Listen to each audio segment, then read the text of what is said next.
अपने मैथ पाई में आपका स्वागत है दोस्तों। इस लेक्चर में हमारा उद्देश्य गणित शिक्षण में गणित की प्रकृति को लेकर चर्चा करेंगे।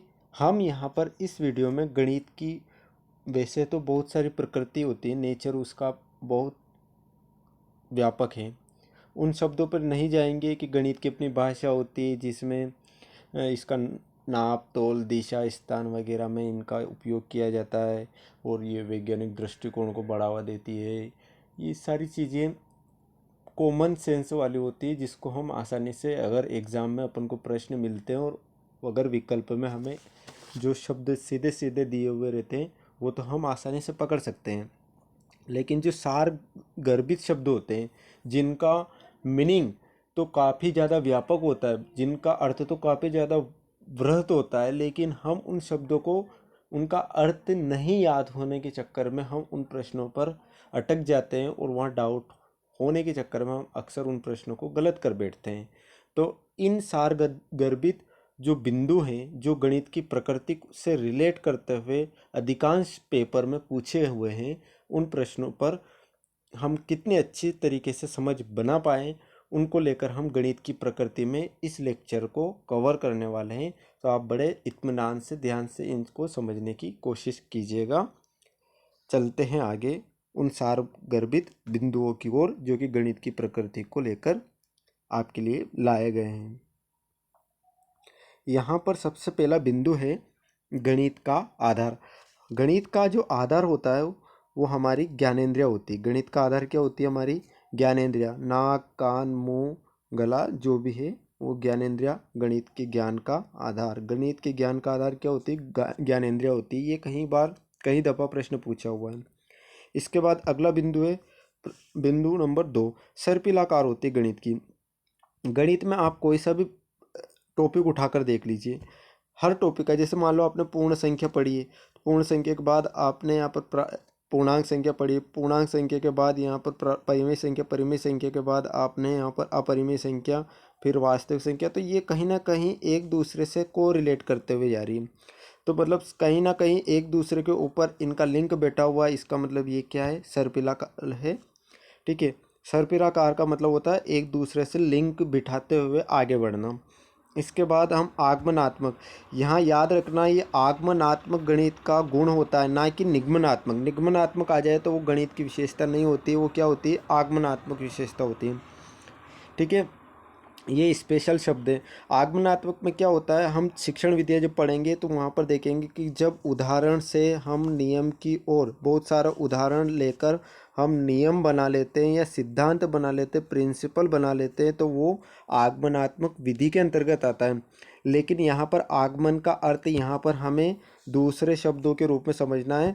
आगमन का अर्थ मतलब यहाँ पर ये होता है कि बहुत बड़े विस्तृत क्षेत्र या विस्तृत परिपाटी को हम संक्षिप्त रूप में पिरो पाएँ, वो है आगमनात्मक का गुण। ठीक है, इसके बाद हम यहाँ पर अमूर्त को लेते हैं। अमूर्त यहाँ पर इस शब्द का अर्थ ये होगा कि गणित में हम अक्सर चीज़ों को वास्तविक रूप से नहीं देख पाते। हमारा चिंतन मनन जो भी रहता है वो अदृश्य रहता है। तो अमूर्त से अर्थ अपन ले सकते हैं अदृश्य चीज़ों को समझने के अकॉर्डिंग, ना कि दिखी हुई चीज़ें। दिखी हुई चीज़ें मूर्त वस्तु के अंतर्गत आती हैं। अगला बिंदु है यहाँ पर तीसरा, संक्षिप्त भाषा। गणित पद जो होता है प्रत्यय, सूत्र, सिद्धांत और संकेत, ये कैसी होती है? इसकी संक्षिप्त होती है भाषा।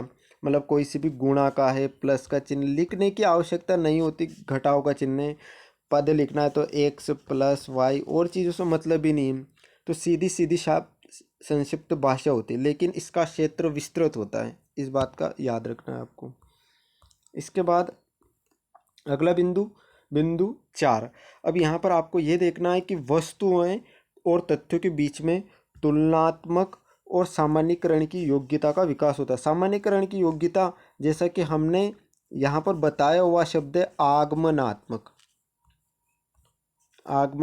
ठीक है, इस शब्द ने ही वहाँ पर इस चीज़ को, इसकी शब्दावली को डिफाइन कर दिया है कि सामान्यीकरण जहाँ हो रहा है वहाँ आगमनात्मक है। तो आगमनात्मक समझ सकते हैं या फिर सामान्यीकरण, और तुलनात्मक रूप से इसके प्रति दृष्टिकोण डेवलप होता है। कोई भी गणित जो पढ़ते हैं अपन, वो वस्तुओं और तथ्यों के बीच में तुलना कर सकते हैं, उनके बीच में सामान्यीकरण किया जा सकता है। इस योग्यता का विकास गणित के माध्यम से ही हो पाता है। इसके बाद हम यहाँ पर अगले बिंदु नंबर 5 पर बात करते हैं, सार्वभौमिकता। सार्वभौमिकता का मतलब आपको क्या लगाना है, यहाँ पर जो गणित विषय जो होता है वो सार्वभौमिक होता है। सार्वभौमिक का मतलब ये आपको समझ लेना है कि यदि आप यहाँ पर कहीं अपने प्लेसेस पे बैठे हो, आप अपनी जगह पर बैठे हो और वहाँ पर आपने दो वस्तुओं जो थी उसमें एक दो बॉक्स थे मान लो, और दो बॉक्स में, एक बॉक्स में 3 गेंदे और एक बॉक्स में 2 गेंदे, और उन बॉक्स में से दोनों को एक तीसरे बॉक्स में रख दिया, 5 हो गई। और यदि उन बॉक्स को फिर वापस से कहीं दूसरी जगह लेकर जाते हैं तो वहाँ पर वातावरणीय प्रभाव नहीं पड़ रहा है, वहाँ भी वैसे ही रिजल्ट आएंगे जैसा कि आपने इस प्रकार से किया है।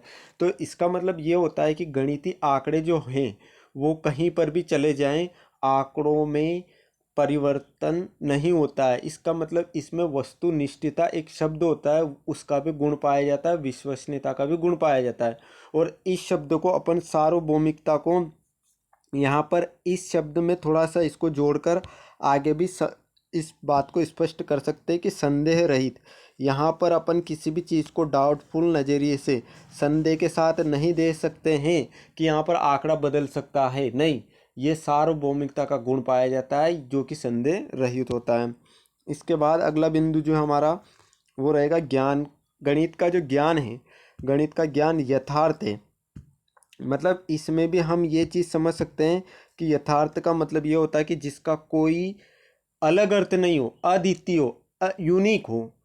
ठीक है, तो जहाँ यूनिकनेस की जो बात आएगी, अद्वितीय उत्तर की बात आएगी, वहाँ गणित का जो रोल होगा अन्य विषयों की तुलना में काफ़ी ज़्यादा व्यापक होने वाला है और सटीक रहने वाला है। तार्किकता, गणित विषय पढ़ने वाला जो एक व्यक्ति विशेष होता है, या फिर हम ये समझ सकते हैं कि इससे क्या है, लॉजिक डेवलप होता है।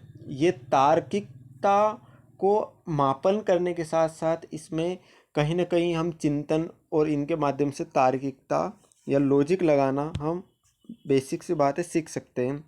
गणित में तार्किकता का गुण पाया जाता है। इसमें शब्दों की स्पष्टता होती है और साथ ही साथ क्रमबद्धता पाई जाती है। क्रमबद्धता मतलब ये है कि जैसे मान लो कि आप यदि यहाँ पर कक्षा 6 की बात करें तो कक्षा 6 में आपको पूर्ण संख्या बताई हुई है, कक्षा 7 में पूर्णांक है, कक्षा 8 में परिमेय संख्या, कक्षा 9 में आपको वास्तविक संख्या दे रखी है।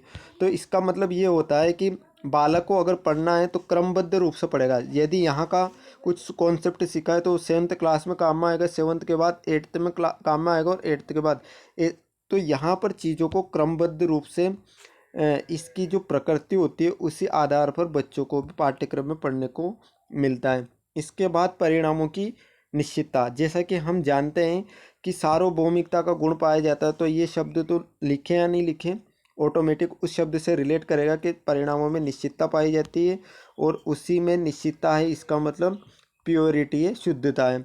और गणित जो होता है वो गतिशील है, गतिशील के साथ बोधगम्य विषय। बोधगम्य का मतलब होता है इसमें मानसिक क्रिया या मानसिक अप्रोच की धारणाओं के अनुसार अपन को चलना पड़ता है। इसमें बुद्धि का इस्तेमाल करना पड़ता है, इसमें लॉजिक का इस्तेमाल करना पड़ता है। ये हमारे कुछ शब्द थे जिनको हमने समझने की कोशिश की, और जो जटिल शब्द थे उन शब्दों को मैंने इस वीडियो में लाने की कोशिश की।